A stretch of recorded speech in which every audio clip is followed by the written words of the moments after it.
মুভির শুরুতেই আমাদের জেসন নামের এক লোককে দেখানো হয় যে এই মুহূর্তে মাছ ধরছিল। তখনই সে দেখে যে মেঘে ঢাকা এক ভীষণ ঝড় তাদের দিকে ধেয়ে আসছে। তাই সে তার সমস্ত জিনিসপত্র নিয়ে বাড়ি ফিরে যায়। সে যে এলাকায় থাকে সেখানে অল্প কয়েকটি বাড়ি রয়েছে এবং এলাকাটি বেশ ছোট, কিন্তু তা সত্ত্বেও এখানে কেউ কাউকে নিয়ে মাথা ঘামায় না। সবাই যার যার কাজে ব্যস্ত থাকে। জেসন বাড়ি পৌঁছানো মাত্রই বৃষ্টি শুরু হয়ে যায়। বাড়িতে আমরা জেসনের স্ত্রী অ্যানকে দেখতে পাই। তাদের দুটি সন্তান রয়েছে, গ্রাহাম এবং রুথ। জেসন বাড়িতে একটি কুকুরও পুষেছে যেটি প্রায়ই অসুস্থ থাকে। ছোট্ট একটি পরিবার এবং তারা খুব সুখী। পরের সপ্তাহে ক্রিসমাস আসার কথা ছিল, তাই বাচ্চারা তাদের বাবার কাছে ক্রিসমাস ট্রি আনার জন্য দাবি জানায়।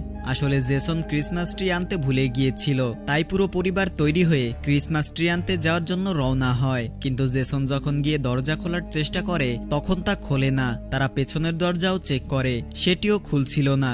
জানালা খুলতে গেলে জানালাও খোলে না। হঠাৎ করেই না জানি কি হয়ে যায়। প্রথমে তো তাদের জানালা এবং দরজা বন্ধ হয়েছিল, কিন্তু হঠাৎ করেই ইন্টারনেটও বন্ধ হয়ে যায়। অ্যান তার বাবা মায়ের কাছে কল করার চেষ্টা করে, কিন্তু কল লাগে না।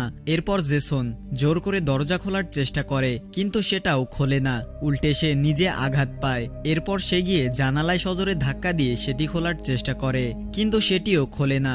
এখন এখানে জেসন রেগে যায় এবং সে জানালা ভাঙতে শুরু করে, কিন্তু সেটিও ভাঙছিল না। এমনও নয় যে সেটি বুলেট প্রুফ গ্লাস ছিল, যদিও যেটুকু ভাঙছিল পানি সেটিকে আবার আগের মতো রিকভার করে দিচ্ছিল। কিছুক্ষণ পর তারা বুঝতে পারে যে কেবল তারাই একা বাড়িতে আটকে পড়েনি, তাদের আশেপাশের যত মানুষ ছিল সবাই নিজ নিজ ঘরের ভেতরে বন্দী হয়ে গেছে। কারো মতে এটা সরকার আমাদের সুরক্ষার জন্য করেছে, তো কারো মতে এলিয়েন এসে পড়েছে। এখানে আমরা জানতে পারি যে সুসান নামের একটি মেয়ে সকালে রানিং করার জন্য গিয়েছিল, তাই সে ঘরের ভেতরে বন্দী হয়নি। সে যখন রানিং শেষ করে বাড়ি ফিরে আসে তখন সে এসবের ব্যাপারে জানতে পারে। যখন সে বুঝতে পারে যে সবাই বিপদে পড়েছে তখন সে সাহায্য চাইতে যায়। এটা জেনে একটু স্বস্তি হলো যে তাদের জন্য সাহায্য আসছে। আপাতত এই মুহূর্তে বাচ্চাদের সামলানোটা খুব দরকার ছিল। তাদের যেন মনে না হয় যে কোনো ভয়ের পরিবেশ তৈরি হয়েছে। তাই অ্যান এবং জেসন সব ঠিক থাকার অভিনয় তো করছিল, কিন্তু অ্যান সত্যি ভীষণ ভয় পেয়েছিল। তার মনে এই ভয় ছিল যে সামনে কি হতে চলেছে। কেউ তাদের উপর হামলা করে বসবে না তো, নাকি তারা সারা জীবনের জন্য এখানে বন্দী হয়ে গেল। এসব প্রশ্ন অ্যানের মাথায় ঘুরপাক খাচ্ছিল। তখনই জেসন তাকে বন্দুক দেখিয়ে বলে যে আমাদের ভয় পাওয়ার কোনো দরকার নেই, আমার কাছে বন্দুক আছে। আমার পরিবারের ওপর কোনো সমস্যা এলে আমি সামলে নেব, তুমি চিন্তা করো না। যদিও এই বন্দুকের ব্যাপারে তার স্ত্রী জানতো না, তাই সে কিছুটা অবাক হয়ে যায়। রাতে সবাই ঘুমিয়ে পড়েছিল, কিন্তু জেসনের ঘুম আসছিল না। সে দরজা খোলার চেষ্টা করছিল। যখন দরজা খোলে না তখন সে দেয়াল ভাঙার চেষ্টা করে, কিন্তু কিছুই হয় না। জেসন তার স্ত্রীকে বলে যে মনে হচ্ছে যেন কেউ চারপাশ থেকে এই বাড়িটাকে সিল করে দিচ্ছে। অ্যান বলে বাচ্চারা যেন এই কথা জানতে না পারে। তাদের সামনে অভিনয় করতে হবে যে সব স্বাভাবিক আছে এবং খুব জলদি সব ঠিক হয়ে যাবে। পরদিন সকাল হতেই জেসন এবং তার স্ত্রী দরজা খোলার চেষ্টা করে, কিন্তু বাচ্চারা আগেই উঠে দরজা খোলার চেষ্টা করে ফেলেছিল। একটা ভালো জিনিস হয় যে জেসন এবং অ্যান তাদের বাচ্চাদের সাথে সময় কাটানোর সুযোগ পায়। এরই সাথে সবাই মিলে সামনের পরিকল্পনায় বসে পড়ে যে কিভাবে সামনে তাদের সার্ভাইভ করতে হবে। বাই চান্স যদি সামনে কিছু হয়ও, তাই সবচেয়ে আগে তারা খাবারের জিনিসগুলো একপাশে গুছিয়ে রেখে দেয়। পানি তাদের জন্য খুব গুরুত্বপূর্ণ হতে চলেছিল, তাই তারা ছোট ছোট পাত্রে অনেক পানি জমা করে রেখে দেয়, কারণ পানি আর বিদ্যুতের কোনো ভরসা ছিল না, তা যে কোনো মুহূর্তে চলে যেতে পারত। আপাতত তারা বোর্ডে লিখে একে অপরের সাথে যোগাযোগ করছিল। এভাবে প্রায় এক সপ্তাহ কেটে যায়। যে মেয়েটি সাহায্য আনতে গিয়েছিল তারও কোনো খোঁজ ছিল না। ঘরে থাকতে থাকতে প্রায় 1 মাস কেটে যায়। 1 মাস তারা পরিবারের সাথে সময় কাটায় এবং কিছু কাজকর্মও করে, কিন্তু সমস্যার কথা ছিল যে 1 মাস কেটে গিয়েছিল এবং এখন তাদের কাছে খাবারের ঘাটতি দেখা দিচ্ছে। খাবারের নামে তাদের কাছে কেবল সালাদ ছিল, যা বাচ্চারা খেতে অস্বীকার করে। এখন এর চেয়েও বড় সমস্যা, তাদের যে কুকুরটি ছিল তার ঔষধ শেষ হয়ে আসছিল। এখন কেবল অল্প কয়েকটি ঔষধই বাকি আছে, যা সে এবার খাইয়ে দেয়, কিন্তু পরের বারের কোনো ভরসা ছিল না। এক রাতে তারা যখন ঘুমাতে যাচ্ছিল তখনই হঠাৎ করে কেউ তাদের দরজায় সজোরে ধাক্কা দিতে শুরু করে। আসলে সে ছিল সুসান, যে সাহায্য আনতে গিয়েছিল। সে খুব অদ্ভুতভাবে আচরণ করছিল। সে বারবার চিৎকার করে বলছিল, আমাকে ভেতরে আসতে দাও, ও আমাকে মেরে ফেলবে, প্লিজ আমাকে বাঁচাও, দরজা খোলো, আমাকে ভেতরে আসতে দাও। জানি না ওটা কি জিনিস ছিল যা সুশানের উপর আক্রমণ করছিল। সে সুশানের উপর হামলা করে তাকে নিজের সাথে তুলে নিয়ে যায়। এরপর হঠাৎ করেই এক তীব্র আলো জ্বলে ওঠে এবং তারপর হঠাৎ করেই সবকিছু একদম স্বাভাবিক হয়ে যায়। এরপর জেসন তাড়াতাড়ি গিয়ে জানালার পর্দা টেনে দেয়। পরদিন জেসন ফ্যামিলি মিটিংয়ে বাচ্চাদের বোঝায়, তাদের বিশ্বাস যোগায় যে বৃষ্টি থেমে যাওয়ার পর আমরা এখান থেকে বাইরে বেরিয়ে যাব। ঠিক সেই মুহূর্তে হঠাৎ করে তাদের চিমনির কাভার ভেঙে নিচে পড়ে যায়। ওপরের কাভার সরে যাওয়ার কারণে এখন সেটি খুলে গিয়েছিল, যেখান থেকে তারা বাইরে বের হতে পারত। কিন্তু সমস্যা হলো যে সেটির মুখটা খুব ছোট ছিল। এতে রুথ বলে, আমি বাইরে বের হতে পারি কারণ আমি ছোট, আর আমি যখন বাইরে চলে যাব তখন আপনারা দড়ি দিয়ে বাইরে চলে আসবেন। তার আইডিয়াও খারাপ ছিল না। সবচেয়ে আগে তারা কাপড়ের সাহায্যে একটি দড়ি তৈরি করে এবং তারপর সেই দড়িটিকে ওপরের কোনো কিছুর সাথে আটকে দেয়। এরপর তারা রুথকে সেই দড়ির সাহায্যে টেনে ওপরের দিকে পাঠায়। চাপ পড়ার কারণে দেওয়ালও ভাঙছিল। সে যেমন তেমন করে ওপরে তো চলে যায়, কিন্তু বাইরে বের হওয়া কঠিন ছিল কারণ সে নিজেই ছোট পড়ছিল। সে বাইরে বের হতে পারছিল না, তার কেবল একটা হাত বাইরে বের হচ্ছিল। দেয়াল ভাঙছিল, তাই তারা রুথকে আবার ভেতরে টেনে নেয়। ঠিক সেই মুহূর্তে তারা এটাও জানতে পারে যে তাদের কুকুরটি অসুস্থ হয়ে পড়েছে। আসলে তার যে ঔষধগুলো ছিল তা শেষ হয়ে গিয়েছিল এবং এখন সে কেবল ছটফট করছিল। যদি সে ঔষধ না পায় তবে এটা নিশ্চিত যে সে এভাবেই ছটফট করে মরবে, তাই তাকে কষ্ট দেওয়ার চেয়ে মেরে ফেলাটাই শ্রেয়। জেসনের কথায় অ্যান দুই বাচ্চাকে নিয়ে ওপরে চলে যায় এবং সেখানে সে টিভি চালু করে ভলিউম ফুল করে দেয়। এরপর জেসন তার কুকুরকে গুলি করে শেষ করে দেয়। তাদের কুকুরের জন্য এটাই সঠিক ছিল কারণ তাদের কাছে আর কোনো উপায়ও অবশিষ্ট ছিল না। জেসনের খুব খারাপ লাগে। তখনই তার স্ত্রী তাকে বলে যে তুমি যা করেছো একদম ঠিক করেছো, কারণ এরই মধ্যে তার ভালো ছিল। কিন্তু এর চেয়েও বড় সমস্যা ছিল তার শরীরের সাথে কি করা যায়। তার স্ত্রীর বক্তব্য ছিল যে এটাকে চিমনির ভেতরে ফেলে পুড়িয়ে দেই, কিন্তু জেসন তা করে না। সে কুকুরের টুকরো করে সেটিকে ফ্রিজারে রেখে দেয় এবং এমন ভাবে রাখে যাতে ভবিষ্যতে তাদের কোনো সমস্যা না হয়। তখনই জেসন বাইরের দিকে একটি প্রাণী দেখতে পায়, যার পর তার মাথায় একটি বুদ্ধি আসে। সে দড়ির সাহায্যে কুকুরের কিছু টুকরো চিমনির মাধ্যমে বাইরের দিকে ফেলে দেয়, একথা ভেবে যে সেই প্রাণীটি কুকুরের মাংস নিয়ে চলে যাবে আর এভাবে তাদের সেই মাংস রাখার প্রয়োজনও পড়বে না। কিন্তু তেমনটা হয় না, প্রাণীটি মাংস ফেলেই চলে যায়। পরদিন যেমনই বৃষ্টি শুরু হওয়ার কথা ছিল তখনই তারা জানালাগুলোতে পর্দা লাগিয়ে দেয়। এতক্ষণে তারা এটুকু তো জেনে গিয়েছিল যে এই বৃষ্টি বিপজ্জনক। এই বৃষ্টির কারণেই আশেপাশের লোকজনের সাথে কিছু একটা হয়ে গেছে। তারা মারা গেছে নাকি গায়েব হয়ে গেছে তা কেউই জানে না। আপাতত রুথ তার একটি চারাগাছ জানালার পাশে ফেলে এসেছিল। সে তাড়াতাড়ি দৌড়ে সেই চারাগাছটি আনার জন্য চলে যায়। তখনই কোনো একটা জিনিস জানালার পাশে বসে থাকতে দেখা যায়। সে রুথকে দেখে সাথে সাথে জানালায় আক্রমণ করে। ভাগ্য ভালো ছিল যে রুথ তাড়াতাড়ি গিয়ে এক পাশে চুপচাপ বসে পড়ে। দেখতে তো এমনই মনে হচ্ছিল যে ওটা খুব বিপজ্জনক কোনো মনস্টার। আপাতত কিছুক্ষণ পর সেটি চলে যায় এবং রুথের কিছুই হয় না। এরপর প্রায় 3 মাস পরের দৃশ্য দেখানো হয়, যেখানে আমরা দেখি যে এখন এরা পেট ভরে খাবারও খাচ্ছে না। অল্প খাবার দেখে রুথ রেগে গিয়ে বলে, আমার আরো খাবার চাই। জেসন এবং অ্যান বলে, আমাদের কাছে আর কোনো খাবার অবশিষ্ট নেই, এখন আমাদের এটা দিয়েই চালাতে হবে। কিন্তু রুথের মনে হলো যে এরা মিথ্যে বলছে। যদিও সে যখন ফ্রিজের সামনে গিয়ে ফ্রিজ চেক করে তখন সে জানতে পারে যে খাবার পুরো শেষ হয়ে গেছে এবং এখন কিভাবে দিন চলবে তা কেউ জানতো না। জেসন এবং অ্যানের খুব খারাপ লাগছিল কারণ তারা চাইতো না যে তাদের বাচ্চারা ক্ষুধার্ত থাকুক। তারা নিজেরা তো না খেয়ে থাকতে পারবে, কিন্তু বাচ্চাদের কিভাবে না খাইয়ে রাখবে। তখনই জেসন বাইরের দিকে আবার সেই প্রাণীটিকে দেখতে পায়। সেই প্রাণীটিকে দেখার পর জেসনের মাথায় একটি বুদ্ধি আসে। এরপর সে গিয়ে কিছু জিনিসপত্র জোগাড় করে একটি ট্র্যাপ তৈরি করে। ট্র্যাপ তৈরি হওয়ার পর দড়ির সাহায্যে চিমনির মাধ্যমে সেই ট্র্যাপটিকে বাইরে পাঠায়। সেই ট্র্যাপে তারা এক টুকরো মাংসও রেখেছিল। কিছুক্ষণ পর একটি প্রাণী আসে এবং সেই ট্র্যাপে রাখা মাংসের টুকরোটি খেয়ে নেয়। তাদের ট্র্যাপটি একটু দেরিতে কাজ করে, যার কারণে সেই প্রাণীটি সেখান থেকে পালিয়ে যায়। এরপর জেসন আবার সেই ট্র্যাপটিকে কাস্টমাইজ করে এবং তারপরের দিন আবার সেই ট্র্যাপটিকে চিমনির মাধ্যমে বাইরে পাঠায়। এবার আবারও সেই প্রাণীটি মাংসের টুকরো খাওয়ার জন্য আসে, কিন্তু সেই প্রাণীটি এবার আটকে যায়। তারা তাড়াতাড়ি সেটিকে ওপরের দিকে টানতে থাকে, কিন্তু তখনই হঠাৎ করে কাপড় ছিঁড়ে যায়। ট্র্যাপ নিচে পড়ে যাওয়ার কারণে প্রাণীটি মুক্ত হয়ে সেখান থেকে বের হয়ে যায়, কিন্তু তা সত্ত্বেও জেসন এত সহজে হার মানে না। ভুল থেকেই সে ট্র্যাপটিকে আরো উন্নত করে তোলে। এবার দড়ি এবং ট্র্যাপ দুটোই আলাদা ছিল। একটি মোটা কাঠবিড়াল তাদের ট্র্যাপে আটকে যায় এবং তারপর তারা তাড়াতাড়ি সেই ট্র্যাপটিকে ভেতরে টেনে নেয়। তো এভাবেই তারা সেটিকে শিকার করার পর রান্না করে খায়। যেমনই পেট ভরে অমনি মস্তিষ্ক কাজ করা শুরু করে দেয়। এরপর তারা একটি ঘরের মেঝে সরিয়ে মাটিতে গাছ লাগাতে শুরু করে। শুরুতে তাদের কাছে যে সবজিগুলো ছিল সেই সবজির বীজ দিয়েই তারা চারা তৈরি করছিল এবং এখন চারা গাছ লাগিয়ে তারা আবার সবজি ফলাবে। যতক্ষণ না সবজি ফলছে ততক্ষণ তারা প্রাণীদের শিকার করে তাদেরই রান্না করে খাচ্ছিল। এই প্রক্রিয়া এভাবেই অনেকদিন ধরে চলতে থাকে। এতটুকু তো তারা জানতো যে একদিন না একদিন কারেন্ট যাওয়া নিশ্চিত, আর আজ ছিল সেই দিন। এরপর সিন শিফট হয় এবং আমাদের পুরো 5 বছর পরের দৃশ্য দেখানো হয়। তারা নিজেদের ঘরে গাছপালা লাগিয়ে নিয়েছে যাতে প্রচুর পরিমাণে রকমারি সবজি ফলতে শুরু করেছে। পুরো 5 বছর কেটে গিয়েছে, তাই ধীরে ধীরে বাচ্চারাও বড় হয়ে উঠেছিল। বাইরে যে কলোনি ছিল তা এখন জঙ্গলে পরিণত হয়েছে। এখন তো জেসন বেশ আরামেই প্রাণীদের শিকার করতে শুরু করেছে, কারণ তার ট্র্যাপ আগের চেয়েও অনেক বেশি কাস্টমাইজড হয়ে গেছে। একদিন হঠাৎ করেই অ্যান জানতে পারে যে ঘরে ফাটল ধরেছে। সে যখন ভালো করে চেক করে তখন সে জানতে পারে যে তাদের ঘরটি মাটির নিচে ডেবে যাচ্ছে। এরপর জেসন তার পরিবারের লোকদের একটি সারপ্রাইজ দেয়। আসলে তাদের যে গাড়িটি নষ্ট পড়েছিল জেসন সেটিকে একদম ঠিক করে ফেলেছে।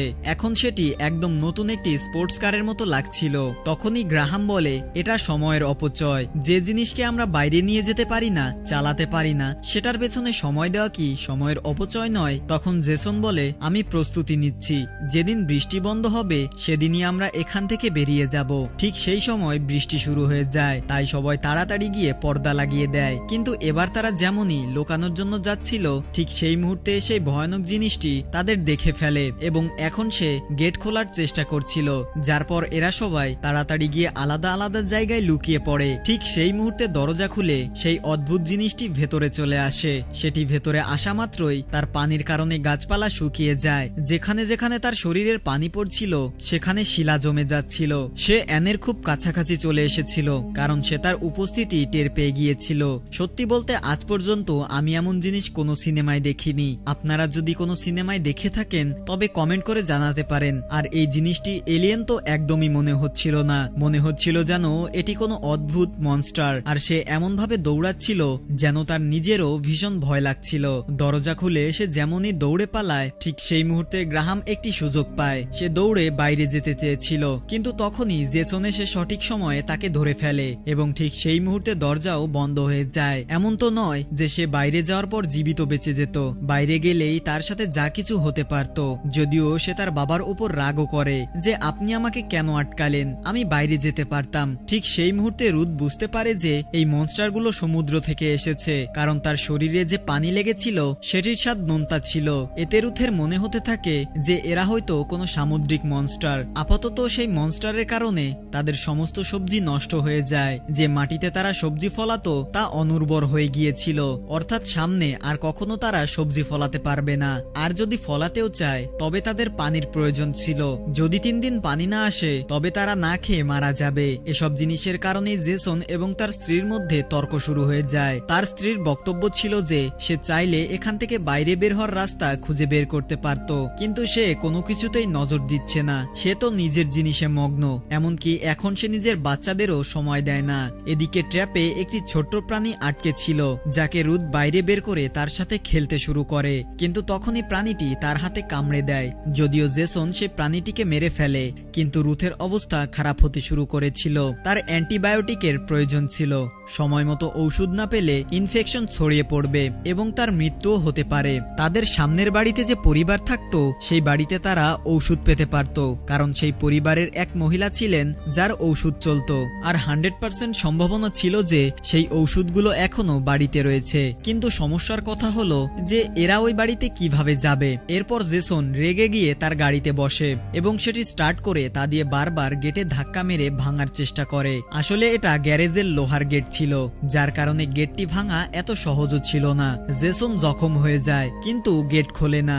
ভালো কথা ছিল যে গেট ভাঙার চক্করে নিচের দিকে ফাটল ধরে যায়। জেসন জানতো যে এই ফাটলের সাহায্যে সে বাইরে যাওয়ার রাস্তা খুঁজতে পারে, আর সে যখন ফাটলের মেন পয়েন্টে গিয়ে মেঝে ভাঙতে শুরু করে তখন সে রাস্তা পেয়ে যায়। আসলে এই রাস্তা ড্রেন হয়ে নিচের দিকে যাচ্ছিল, আর এই টানেল পুরো এলাকার বাড়িকে যুক্ত করত। এই রাস্তা দিয়ে তারা সামনের বাড়িতে গিয়ে ঔষধ আনতে পারত, কিন্তু সমস্যার কথা ছিল যে রাস্তাটি ছোট, তাই জেসন ভেতরে যেতে পারতো না। তাই তার স্ত্রী তাকে বলে যে এখন তুমি থামো, এবার আমার পালা। এরপর তারা কিছু ডিভাইস তৈরি করে অ্যানকে দেয় যাতে সে ভেতরে গেলে তাদের সাথে কথা বলতে পারে। যে ডিভাইসটি তারা অ্যানকে দিয়েছিল সেটি এক প্রকার ভিডিওর মতো কাজ করছিল। টানেল পার হওয়ার পর অ্যান সেই সামনের বাড়িতে পৌঁছে যায়। এই বাড়িতে যে পরিবারটি ছিল তারা মারা গিয়ে কঙ্কাল হয়ে গিয়েছিল। আপাতত অ্যান এখানে অ্যান্টিবায়োটিক ঔষধ পেয়ে যায়, যা নেওয়ার পর সে যখন ফিরে আসছিল তখন হঠাৎ কেউ তার পেছনে আসে। সে যেমনই নিজের ঘরের ড্রেনের কাছে পৌঁছায় ঠিক সেই মুহূর্তে সেই জিনিসটি তার কাছে চলে আসে, কিন্তু তখনই অ্যান বন্দুক বের করে তাকে গুলি করতে থাকে। এরপর তারা তাড়াতাড়ি অ্যানকে ওপরে টেনে নেয়। এই সময় সেই মনস্টারটি অ্যানের পিছু নিতে নিতে ওপরের দিকে আসতে থাকে, যার পর জেসন হাতুড়ির সাহায্যে দেওয়াল ভেঙে দেয়। দেয়াল নিচে পড়ে যাওয়ার কারণে মুখ বন্ধ হয়ে যায়, যার ফলে সেই মনস্টারটি ওপরে আসতে পারে না। এরপর তারা তাড়াতাড়ি গিয়ে রুথকে ঔষধ খাইয়ে দেয় এবং তারপর সে কিছুক্ষণের মধ্যে একদম স্বাভাবিক হতে শুরু করে। কিন্তু এখন যেহেতু তারা বাইরে যাওয়ার রাস্তা পেয়ে গিয়েছিল, গ্রাহাম বলে যে এরা যদি ভেতরে আসতে পারে তবে আমরাও বাইরে যেতে পারি, আমাদের এদের সাথে লড়তে হবে এবং বাইরে বের হতে হবে। সত্যি আমরা আর কতদিন এখানে বন্দি থাকবো? অ্যানও তার ছেলের পক্ষ নেয়। এখন যখন সবাই সিদ্ধান্ত নিয়েই ফেলেছিল যে এখান থেকে বাইরে বের হতে হবে, তখন জেসন পিছিয়ে যায় কিভাবে? সেও বলে যে ঠিক আছে, মরার শখ যখন হয়েছে তখন আমিও তোমাদের সাথেই মরবো। এরপর তারা সেই মনস্টারকে ধরার জন্য আলাদা আলাদা অস্ত্র এবং ট্র্যাপ বানাতে শুরু করে। যদিও তারা ছোটখাটো অস্ত্র তৈরি করে, কিন্তু সেই মনস্টারকে ধরার জন্য একটি অন্য ধাঁচের জোগাড়ও করে। এরপর যেমনই বৃষ্টি শুরু হয় তার কিছুক্ষণ পর তাদের ঘরের সব জায়গা থেকে পানি আসতে শুরু করে। আসলে তারা যে সব জায়গা বন্ধ করে রেখেছিল সেগুলো তারা খুলে দিয়েছিল। কিছুক্ষণের মধ্যেই ঘরের ভেতর পানি জমে যায় এবং তারপর সেই মনস্টার যেমনই এদের দেখে অমনি সে ঘরের ভেতর চলে আসে। জেসন এবং অ্যান তার উপর আক্রমণ করার জন্য তৈরি হয়ে যায়। অ্যান একটি কাচের বোতলে তেল ঢেলে বোমা বানিয়েছিল। যেমনই সেই মনস্টার তার কাছে আসতে যায় সে সেটিকে জ্বালিয়ে তার উপর ছুঁড়ে মারে, যার ফলে সেই মনস্টারটি জ্বলতে থাকে। কিন্তু এই সময় সে খুব খারাপভাবে অ্যানের উপর আক্রমণও করে দেয়। অ্যানের উপর আক্রমণ করার পর সে জেসনের দিকে যায়। জেসন একটি অস্ত্র বানিয়ে তৈরি করে রেখেছিল যাতে সে একটি বর্ষা বসিয়েছিল, যা দিয়ে সে নিশানা লাগিয়ে সেই মনস্টারের উপর হামলা করে। কিন্তু নিশানা মিস হয়ে যায়, আর নিশানা মিস হতেই সেই মনস্টারটি জেসনের উপর হামলা করে বসে। সে জেসনকে তুলে পানিতে ছুঁড়ে ফেলে দেয়। এরপর এরা যেমনই সুযোগ পায় অমনি সবাই দৌড়ে ওপরের ঘরে যেতে থাকে। কিন্তু একটি সমস্যার কথা ছিল, আক্রমণ করার কারণে জেসনের বল্লমটি হাত থেকে ছুটে গিয়েছিল। সেই বল্লম ছাড়া তারা আবার সেই মনস্টারের উপর আক্রমণ করতে পারত না। তাই গ্রাহাম সেই বল্লমটি আনার জন্য যায়। সেই বল্লমটি দড়ি দিয়ে বাঁধা ছিল, তাই গ্রাহাম সহজেই সেটি খুঁজে পায়। সেই বল্লমটি নেওয়ার পর সে আবার নিজের পরিবারের লোকেদের কাছে চলে আসে। এরপর পুরো পরিবার দৌড়ে তাড়াতাড়ি অ্যাটিকে চলে যায়। অ্যাটিক এক প্রকার ছোট ঘর, যা ঘরের একদম ওপরে থাকে, আর কিছুক্ষণের মধ্যে এখানেও প্রচুর পানি ভরে যায়। তারা সেই মনস্টারের আসার অপেক্ষা করছিল।